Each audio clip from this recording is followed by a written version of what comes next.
자, 일어나십시오.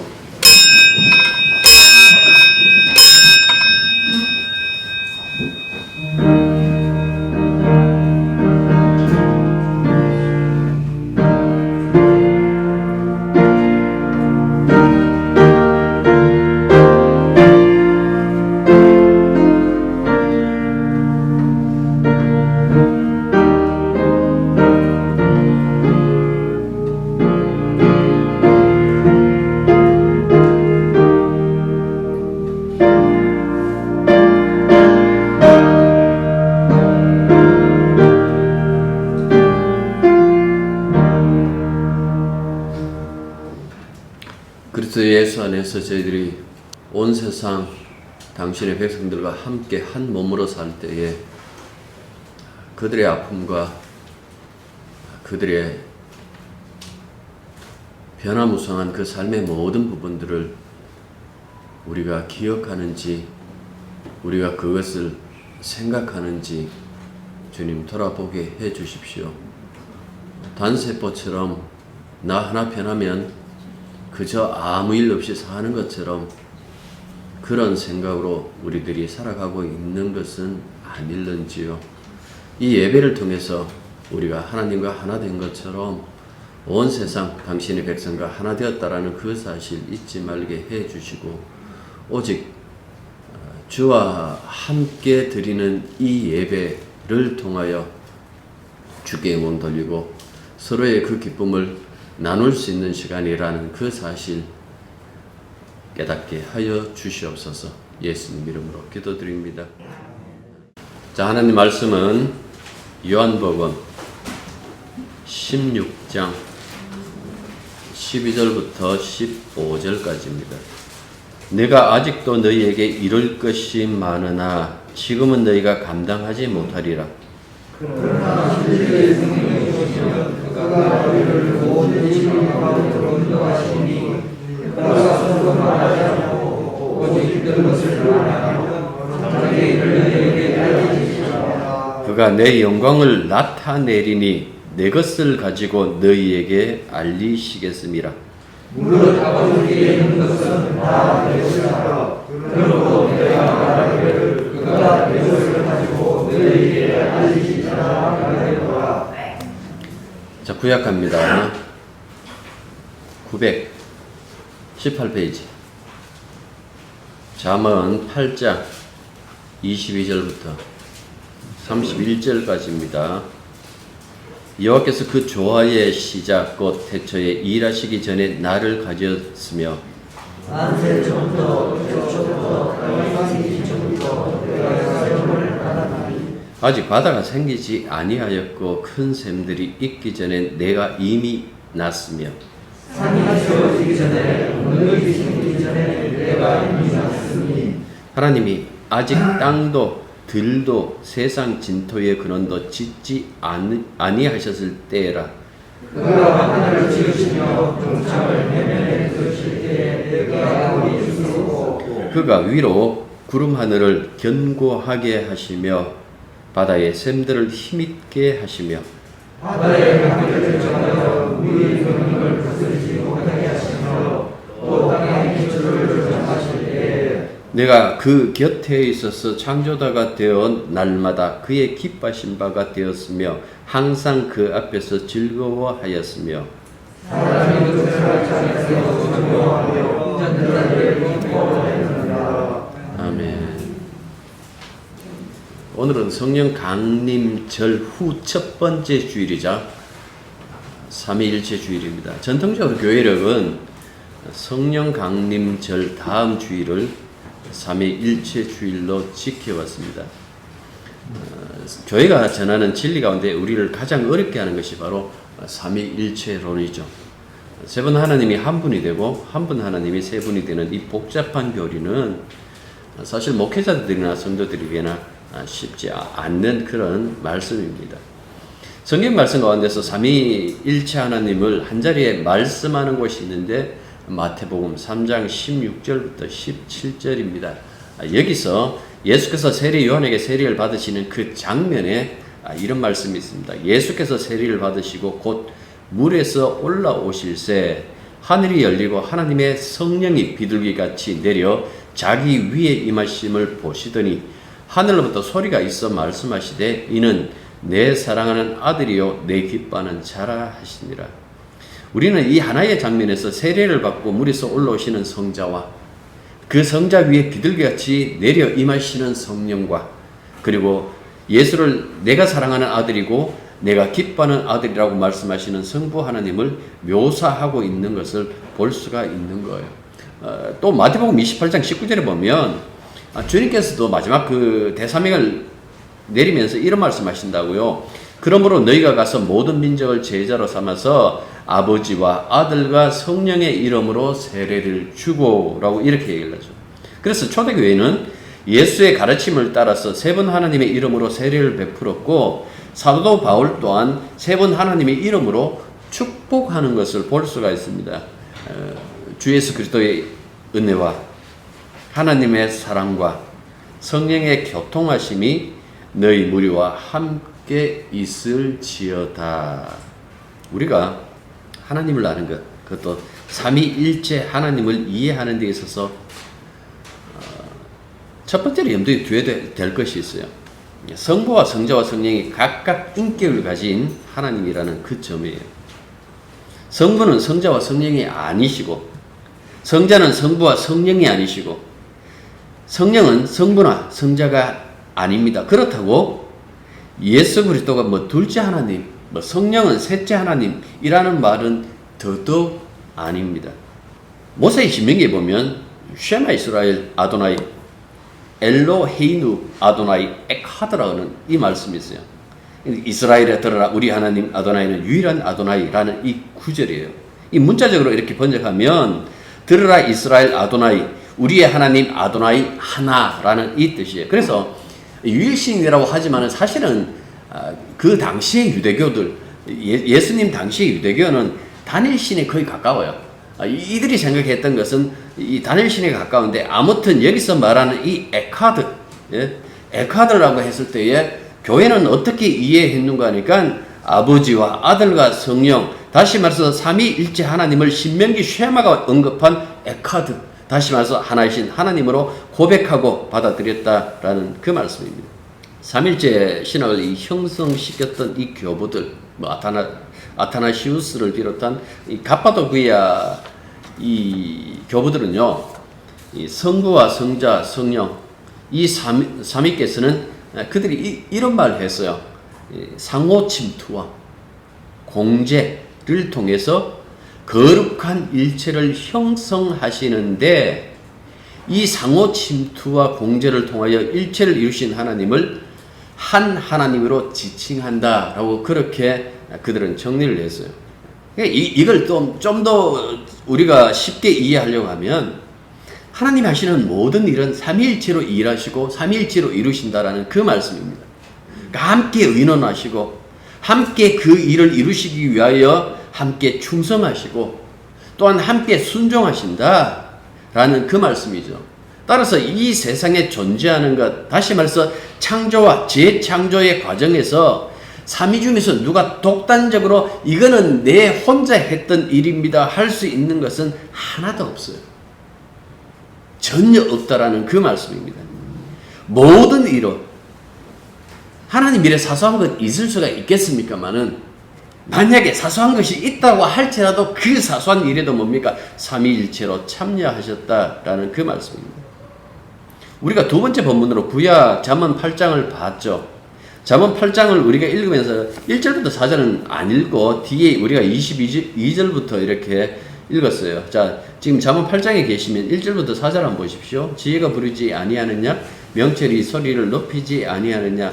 그가 길가에 높은 곳과 내거리에서 서며 성문격과 문어기와 여러 출입하는 문에서 불러 이르되 사람들아 내가 너희를 부르며 내가 인자에게 소리를 높이노라 라고 이렇게 말씀하고 있어요. 여기서 지혜라고 이렇게 얘기를 했어요. 이 지혜, 이게 그냥 하나의 그냥 이 지혜를 의인화한 걸까요? 상징화한 것일까요? 그 뒤에서 이야기하고요. 여기 보면 지혜가 높은 곳에서 내거리에서 부른다라고 그렇게 표현했어요. 그러니까 모든 사람들이 알도록 그렇게 지혜가 초청을 하며 이야기를 한다라는 그 말씀입니다. 왜 여기서는 이렇게 내거리에서, 그리고 높은 곳은 언덕이라는 것은 누구나 들을 수 있도록, 누구나 들을 수 있는 곳에서, 그리고 내거리에서 누구나 오가는 모든 사람들이 들을 수 있도록 거기서 부른다라고 그렇게 얘기를 해요. 왜 이렇게 얘기를 하는가 하니까 잠언 7장에 보면 이 음녀에 대한 경고가 있는데, 음녀의 특징이 뭔가 하니까 은밀함이에요. 다른 사람이 알지 못하게, 다른 사람의 눈을 피해서 사람들을 유혹해요. 그런데 이 8장에서는 지혜는 길가 높은 곳과 내거리 혹은 성문 곁에서 당당하게 사람을 부르고 있다라는 그 말씀이죠. 그러니까 음흉한 것과 은밀한 것과, 그리고 완전히 밝은 곳에서 당당하게 이야기하는 것에 대한 그 차이를 이야기를 해주고 있어요.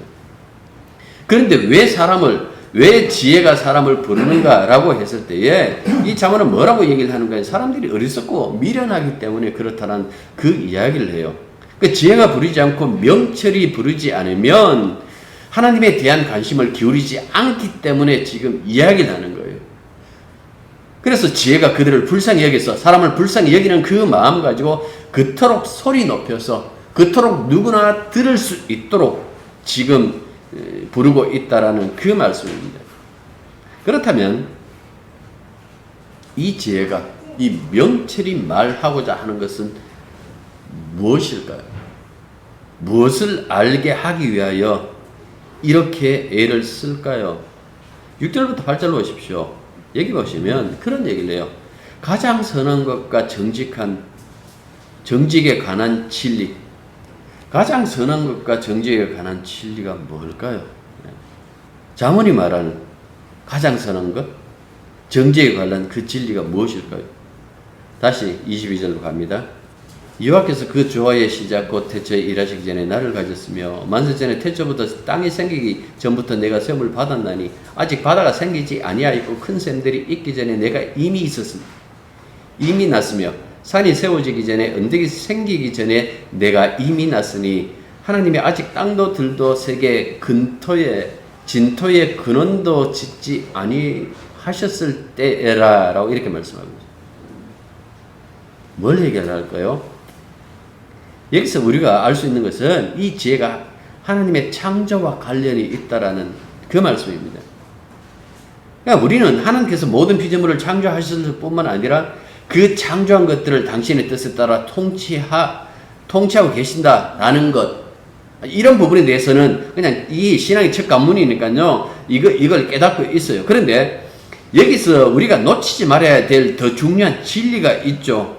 잠언서가 본문에서, 지금 우리가 읽었던 이 본문에서 일관되게 말하는 것이 있는데 그것이 무엇인가 하니까 이 세상을 창조하시기 전부터 지혜가 이미 존재했다라고 이렇게 얘기를 하고 있어요. 그게 오늘, 그리고 조금 전에 우리가 읽었던 그 구절들이에요. 지혜가 이미 창조 전부터 존재했다? 이 사실을요, 태초에 창조했던 그 창조사에게 비유해서 순차적으로 설명해요. 땅도 생기기 전에, 아주 깊은 바다가 생기기 전에, 물이 가득한 샘이 생기기도 전에, 산의 기초가 생기기도 전에 나는 이미 났고, 홀라떼티라는 것. 이거는요, 태어났다라는 이 단어인데, 그래서 뭐 이걸 갖고 성전은 하나님께서 첫 번째 창조물이다, 뭐 이렇게 하는 이단들도 있어요. 근데 여기서 그것이 아니고 지금 이 지혜를 의노하는 것이 아니라는 뜻이에요. 그러면요, 지혜가 이미 창조 이전에 거기에 계셨다라고 그렇게 얘기를 해요. 그리고 그가 창조하셨다라는 이야기를 하고 있죠. 지혜는 성부 하나님의 곁에서 창조자로 존재했다라는 그 이야기를 하는 거예요. 27절부터 보십시오. 그가 하늘을 씌우며 궁창의 해면에 들이실 때에 내가 거기에 있었고, 그가 위로 구름 하늘을 견고하게 하시며 바다의 샘들을 힘있게 하시며 바다 한계를 정하여 물이 명령을 거스리지 못하게 하시며 또 땅의 기초를 정하실 때에 내가 그의 곁에 있어서 창조자가 되어 날마다 그의 기뻐하신 바가 되었으며 항상 그 앞에서 즐거워했으며 사람이 거처할 땅에서 즐거워하며 인자들을 기뻐하였느니라 라고 이렇게 말씀하고 있어요. 이게 무슨 소리입니까? 지혜가 창조했다라는 그 얘기예요. 지혜가 인간의 지혜를 초월하는 신적 속성, 이미 영원전부터 계셨고 그가 창조하신다라는 그 사실을 말씀하고 있는 거예요. 그 이야기를 요한복음 1장에서 하고 있잖아요. 태초에 말씀이 계시니라 하고 이 말씀을 통해서 세상의 모든 것이 있게 되었다라는 그 이야기를 요한복음 1장에서 이야기를 하고 있어요. 그리고 그 말씀이 바로 그리스도라는 그 얘기를 하고 있죠. 지혜, 하나님의 지혜라고 했을 때 그 지혜의 절정이 뭡니까? 예수 그리스도에게서 나타났다. 아니 예수님이 하나님의 지혜다, 하나님의 능력이다라는 그 말씀을 이렇게 말씀을 해요. 그래서 보면 고린도전서 1장 24절을 보면 오직 부르심을 받은 자에게는 유대인이나 헬라인이나 그리스도는 하나님의 능력이요 하나님의 지혜니라. 하나님의 능력과 하나님의 지혜, 구약에서 이야기했던 그 하나님의 능력과 하나님의 지혜가 성자 그리스도 그의 십자가에서 눈부시게 나타났다라는 그 점을 신약에서 말씀해 주고 있다라는 그 말씀입니다.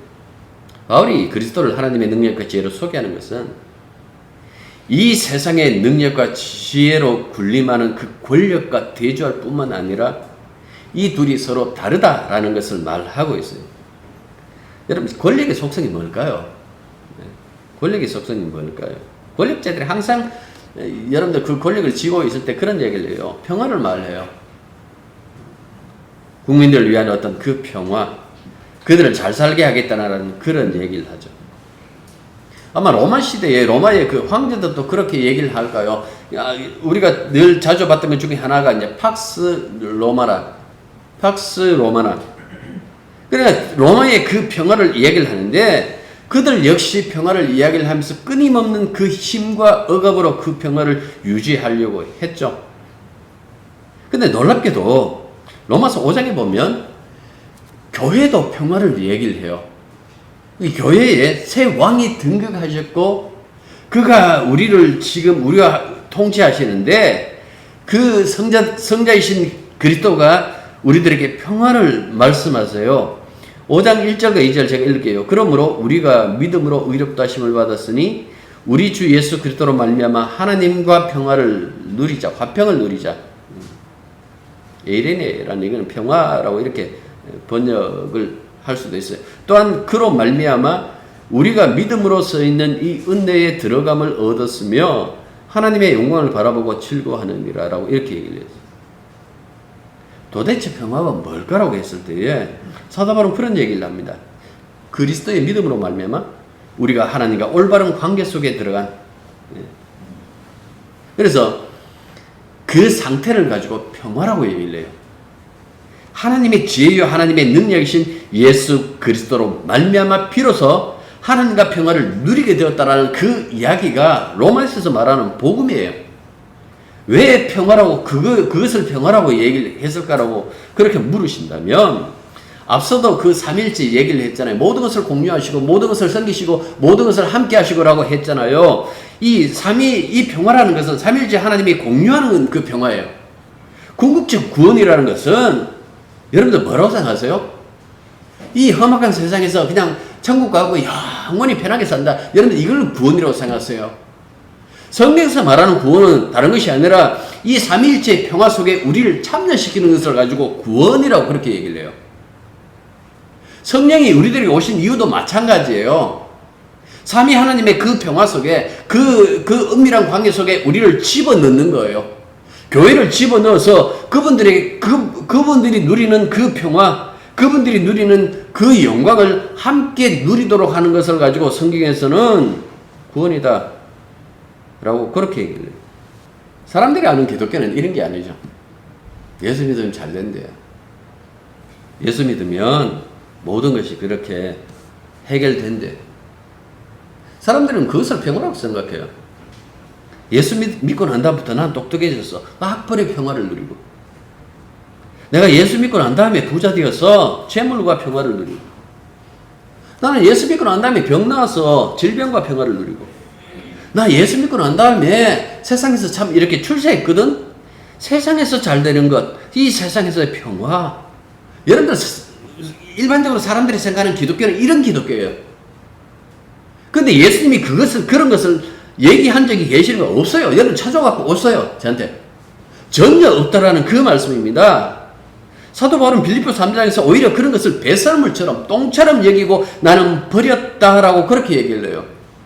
그 얘기를 하면서 바울이 소원한 것이 무엇인가라고 했을 때에 그리스도를 얻고 그분의 사람으로 인정받는 것라고 그렇게 얘기를 했어요. 내가 예수의 사람으로 인정받는 거라는 것은 그 삼위일체 하나님의 그 평화 속에 들어갔다라는 것이니까요. 그걸 갖고 여러분들 사도 바울은 구원이라고 그랬고 로마서 5장에서는 평화라고 이렇게 얘기를 해요. 산상수설교에 보면 거기서 주님이 솔로몬이 누린 온갖 영화가 들꽃 한 송이보다 못하다라고 이렇게 말씀하셨어요. 솔로몬 하면 하나님 주신 그 지혜를 세속화시켜 버린 사람이잖아요. 이 세속화에서 온갖 영화를 누렸던 그 왕이 솔로몬이에요. 그는 하나님이 주신 그 지혜로 그걸 바탕으로 화려한 왕궁을 지었고 그 왕궁 안에서 화려한 옷을 지어 입고 살았던 사람입니다. 그런데 진짜 지혜이신 분이 세상에 오셔서 하셨던 말이 이거예요. 솔로몬이 누린 영화가 한 송이 이름 없는 들꽃보다 못하다라고 이렇게 얘기했어요. 왜 그 말씀하셨을까? 하나님의 지혜신 그 성자 하나님이 보시기에는 이 세상 영화가 후원이 아니니까요. 세상의 영화가 구원이 아니라니까요. 그런데도 우리는 이 세상의 영화를 부러워해요. 언젠가 그 말씀 드렸습니다만 그리스도인은 부러워할 것도 아쉬워할 것도 다툴 것도 없다. 아등바등 그냥 이기려고 할 필요도 없다. 왜? 우리는 이 세상의 존재가 아니라 그랬잖아요. 우리는 새로운 세상, 오는 세상 이미 선취된 그 세계의 사람들이에요. 그 시민권을 이미 인정받은 사람들이에요. 나사에서 UFO, 옛날부터 UFO가 있는지 없는지 나사에서 은밀하게 이렇게 연구를 했어요. 그런데 발표를 안 한다고요. 근데 사람들이 끊임없이 어떤 음모론을 가지고 외계 생명체가 있니 없니. 굳이 외계 생명체를 이야기를 하면 여러분 우리예요. 예수 믿는 사람들. 우리는 이 세상에 안 속했어요. 오는 세상에 속했어요. 우리는 대한민국에서 세금 내고 있지만은 우리가 진실로 구체적으로 우리의 참을 이야기를 한다면 우리는 예수 그리스도에게 속한 사람들이에요. 그분에게 속해 있기 때문에 그분의 세계에 참여한 자들이다라는 그 말씀입니다. 그런데 늘 세상을 부러워하죠. 얼마 전에 세계 유수한 영화제가 3대 영화제, 이 3대라는 것은요, 이 서양 사람들이 3을 굉장히 좋아해요. 삼위일체잖아요. 그러니까 이 3이라는 숫자를 굉장히 좋아하고 3대 라는 것을 이렇게 정해놓는 것을 굉장히 이렇게 많다고 자기 입장에서 늘 그렇게 생각하니까. 아무튼 세계 유수한 영화제 가운데서 가장 흔히 있는 것이 이 프랑스 칸느 영화제예요. 여러분들 칸느 영화제 우리 이번에 22년도에 보면 우리나라 배우 송강호 씨가 나무주연상, 우리나라 감독 박찬욱 씨가 감독상을 받았어요. 그 영화제에 보통 영화제 그 피날레가 시상식이지만은 사람들이 가장 많이 몰리는 것은 그 시상식보다도 그 여배우들이 등장하는 레드카페에 이렇게 걸어올 때에 그냥 어디 서문시장에서 여러분들 옷 사갖고 입고 오겠어요? 네. 그래도 이번에 난 또 동대문시장에서 샀어요라고 여러분들 그거 입고 오겠어요? 레드카페에 그 서기 위해서 유명한 디자이너가 만든 그 값비싼 그 드레스를 입고 카메라 앞에 서서 그 아름다움을 과시하죠. 그래서 그들 입은 옷 중에서 영화제 끝나고 난 다음에 그 옷이 때로는 유행도 하고 돌풍을 일으키기도 해요. 근데 생각해 보십시오. 그럼 작년에 유행했던 옷은 무엇일까요? 기억나세요? 안 나시죠? 지나가더라는 이야기. 세상의 모든 영광은 지나가더라. 그건 영원하지 않더라. 여러분들 들고 교회 밖에 가다가 여러분들 이 틈에 보시면 이 보도블럭 틈 속에 그 흙이 나오고 약간 틈이 있으면 거기에 고개 내밀고 있는 풀꽃들이 있어요. 걔들에게는 레드카페 필요 없어요. 걔들은 꽃을 피우는데 그 아름다움을 뽐내기 위하여 꽃을 피우는 것은 아니에요. 여러분들, 그 어떤 그 작은 그 틈에 씨앗이 내려 있으면 내가 노력을 해서 꼭 내년에 아름다운 꽃을 피우겠다, 그렇게 야단하지도 않아요. 조건이 되지 않으면 1년이고 2년이고 씨가 죽지 않는 한 거기서 기다리고 있어요. 그리고 어느 날 그 조건이 되면 그 조건을 감사하는 마음으로 받아놓고 어떻게 합니까? 그 자기의 입을 틔우고 꽃을 피우고 있는 그 모습을 볼 수 있다라는 그 말씀입니다. 그러면 이게 들꽃의 최선이에요. 하나님께서 창조하신 그 풀꽃이 보여주는 거예요. 이게 최선의 인생이 아닌가? 그냥 기회가 되었을 때에 하나님이 주신 그 섭리대로 내가 내 인생 살다가 지면 지는 것이고 피면 피는 것이고, 그러나 지고 피고라는 이것이 내 손에서 어떻게 할 수 있는 것도 아니고 주님 손에 있다라면 그분께 맡기는 것이 최선이다 라는 것이 여러분들 아니겠어요? 들것보다 못하다 그랬어요. 솔로몬이 가장 지혜로운 사람. 그 솔로몬이 지혜를 듣기 위해서 그 주변 국가에서 수많은 사람들이 왔는, 그 수많은 사람들이 모일 때에 얘기했던 그 솔로몬의 지혜도 들것보다 못하다. 그 영화만 그렇게 했어요. 지혜도 들것보다 못하다. 그런데 어떻게 이 인간의 지혜가 하나님의 지혜를 능가할 수 있을까요?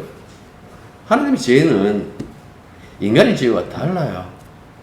변화하는 것 아니에요. 하나님의 지혜라는 것은 영원하시다 라는 그 말씀입니다. 이 하나님의 지혜 속에만 죽음을 넘어선 생명이 있다라는 그 말씀입니다. 그 얘기를 하면서 뭐라고 얘기를 합니까? 그리스도 예수가 하나님의 지혜고 그분의 능력이다. 그분의 그 지혜와 능력이 십자가에서 나타났다 하고 고린도전서 1장에서 말씀해 주고 있는 거예요. 우리는 이 과정 속에 성부와 성자와 성령이 함께 하셔서 이 일을 이루셨다라는 것을 우리가 생각해 본다라면 우리의 삶이라는 것이 과연 어떠해야 되는가라는 그 부분을 생각해 보셔야 되는 거예요. 우리는 이 세상과 오는 세상의 두 세계 사이에 끼어져 있어요. 샌드위치처럼 거기서 이렇게 끼어져 있는데, 하나는 예수 안에 있는 은혜의 세계고 하나는 이 세상이 주는 화려함의 유혹이에요. 우리는 어떻게 살아야 될까요? 사도 바울이 이렇게 얘기를 해요. 아까 5장 1절과 2절 읽었는데요. 3절부터 5절까지 보면 이렇게 돼요. 다만 이뿐만 아니라 우리가 환난 중에 더 즐거워하니 환난은 인내를, 인내는 연단은 소망을 이룰 줄 알미로다. 소망이 우리를 부끄럽게 하지 아니함은 우리에게 주신 성령으로 말미암아 하나님의 사랑이 우리 마음에 부은 바 됨이니, 이렇게 말씀합니다. 뭐라고 얘기했어요? 성령이 이끄시는 대로 그가 너희들에게 하나님의 사랑을 부어주고 있으니 그리스도 예수 안에서 주어진 그 삶, 너희들이 무슨 일이 일어난다 할지라도 너희들의 소망은 사라지지 않는다. 사람들은 희망이 없습니다. 살 희망이 없습니다. 소망이 없습니다라고 하지만은 내 몸에서 어떤 일이 벌어진다 할지라도 너희에게 주어진, 약속되어진 그 소망은 사라지지 않는다. 왜? 아버지가, 아들이, 성령이, 삼일체 하나님이 함께 하시기 때문에 그렇다라는 그 말씀입니다. 바울의 입장은 늘 그랬어요. 예수 믿는 사람의 현실은 언제나 환난이다 라고 그렇게 얘기를 해요. 그러면서도 여기 보면 환난에서 즐거움을 잃지 말라라고 그렇게 얘기를 해요. 왜 즐거움을 잃지 말라라고 그렇게 얘기를 하는가 하니까, 우리는 사람들이 이렇게 얘기를 해요. 세상에서 실패하면 야 끝났다. 내 인생 이제 종쳤다. 이제 더 이상 살 이유가 없다. 그래 스스로 목숨을 끊기도 하지만은요, 여러분들 여기서는 오히려 뭡니까? 그 환난 속에서 즐거워해요. 왜 즐거워할까라고 했을 때에 바울은 그런 얘기를 합니다. 그 어떤 것도 우리를 하나님의 사랑에서 끊을 수 없기 때문에. 로마서 8장에서 세상의 그 어떤 것도, 눈에 보이는 것이든지 눈에 보이지 않는 것이든지 하나님의 사랑에서 우리를 끊을 것이 없다라고 그렇게 얘기함으로 말미암아 우리의 소망은 사라지지 않는다는 이야기죠. 그래서 환난 가운데서 즐거워할 수밖에 없는 그 예수 믿는 사람들의 그 인생을 말씀해 주고 있는 거예요. 이게 우리들의 믿음으로 될까요? 과거에 거쳤던 교회, 이제 이 가정을 가지고 그 자식들이 이제 대학 가고 하는 그런 친구들이 이제 전화 와요. 오면서 근데 자주나 말 중에 하나가 이런 얘기를 합니다. 세월이 지나가면 갈수록 내 믿음이라는 것이 아무도 아니다라는 사실을 알았어요. 그래서 제가 그 얘기를 합니다. 은혜 받았네. 청년 때 그 뭐든지 할 수 있는 것처럼 그렇게 설쳤던 그 믿음이 아니었다라는 그 사실을 세월이 살아가면서 그걸 알아가는 거예요. 인간의 믿음이 아무것도 아니네요. 그래서 장로님께서 기도하면서 그 얘기를 했잖아요. 늘 변한다고. 그래요. 인간의 믿음은 변해요. 그렇기 때문에 이 소망을 확실하게 하기 위해서 어떻게 하신다고요? 성령이 우리 안에 들어오신 거예요. 성령이 우리 안에 들어오셨다는 것은 삼위 하나님과 우리와 함께 동행한다라는 그 의미이기도 해요. 우리가 영생을 꿈꿀 수 있는 것도, 영원히 하나님 앞에서의 그 삶을 꿈꿀 수 있는 것도 그분이 우리와 함께하고 우리와 연합하고 있기 때문에 그렇다라는 그 말씀입니다. 오늘 우리가 읽었던 요한복음 16장 12절부터 14절 제가 다시 읽습니다. 내가 아직도 너희에게 이럴 것이 많으나 지금 너희가 감당하지 못하리라. 그러나 진짜 감당 못했잖아요. 다 담갔잖아요. 이들이 예수가 주님이시다라는 그 소리를 언제부터 했나요? 성령이 오시고 난 다음부터. 그러면 그 전에 메시아라는 그 소리를 안 했나요? 했잖아요. 베드로가 그 얘기를 합니다. 주는 그리스도의 살아계신 하나님의 아들입니다. 하면 못해요. 예수 저주하고 도망쳐 버리는데, 그러다가 성령이 임하고 난 다음에 비로소 너희들이 십자가에 못 박아 죽인 그 예수를 하나님께서 다시 살리셨고 주와 그리스도가 되게 하셨다라는 그 얘기는 성령이 오시고 난 다음에 이 일을 하셨다라는 그 말씀입니다. 그래서 지금 감당하지 못한다는 이 이야기는 주님께서 알고 계셨어요. 성령이 오셔야 된다. 아버지와 아들이 보내신 이 성령이 오시면 그가 내 것을 가지고 이렇게 얘기를 해요. 그러니까 성령은 오셔서 예수가 무슨 일을 하셨는지, 그 일을 어떻게 하셨는지 그것을 상세하게 우리들에게 알려줌으로 말미암아 우리가 그 부분을 믿게 되었다라는 그 말씀입니다. 13절에 보면 진리의 성령이 오시면 너희를 이끌어 진리를 온전히 깨닫게 하여 주실 것이다. 성령이 오셔서 비로소 깨닫는 거예요. 예수님의 죽음에 이런 의미가 담겼구나. 예수 믿는다라는 것이 이렇구나. 십자가에서 하나님의 지혜가 완성되었고, 예수님의 희망도 거기서 완성되었고, 그 완성된 것을 성령이 가지고 오시고, 이 성삼위 하나님이 사랑으로 연대하시고 마침내 한 분 하나님의 그 영광을 나타내는 것이 어디라고요? 십자가. 이 이야기를 지금 본문을 통해서 말씀해 주고 있는 거예요.